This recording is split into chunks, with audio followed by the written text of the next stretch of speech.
முதல்ல டெல்லி கணேஷ் சாருக்கு தான் பயங்கர காமெடி. நான் அவர்கிட்ட போய் சொல்லிட்டேன், சார் தப்பா எடுத்துக்காதீங்க சார், எனக்கு யார்ட்டையாவது பேசினா அவங்க வாய்ஸ்ல அவங்களோட நினைச்சு தானே எழுதியிருப்போம், அந்த மாதிரியே வந்துடும்.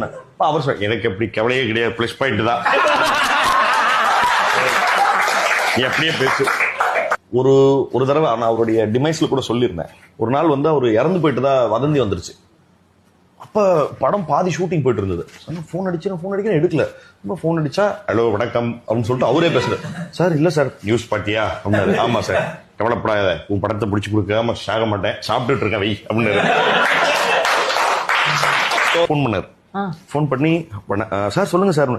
ஐயோ உனக்கு போட்டேனா, நான் வேற மணிக்கு போடணும் அப்படின்னாரு. சரி பண்ணி தொலைச்சிட பேசு அப்படின்னாரு.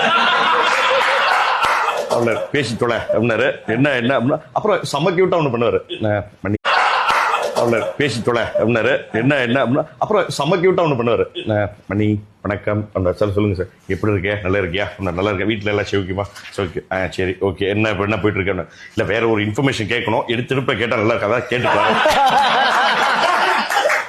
அது வந்து நான் வந்து என்ன சொன்னா, இப்போ ஹியூமரை கடைசி வரைக்கும் அவரோட ஹியூமர் வந்து அவர் பயங்கரமா சேஃப்கார்ட் பண்ணிருக்கு. அண்ட் இப்படி ஒரு லைஃபை ரொம்ப ஃபுல்ஃபில்டா பெரிய ரிக்ரெட்ஸ் இல்லாம வாழ்ந்துட்டு போன எக்ஸ்ட்ராடினரி ஆக்டர்.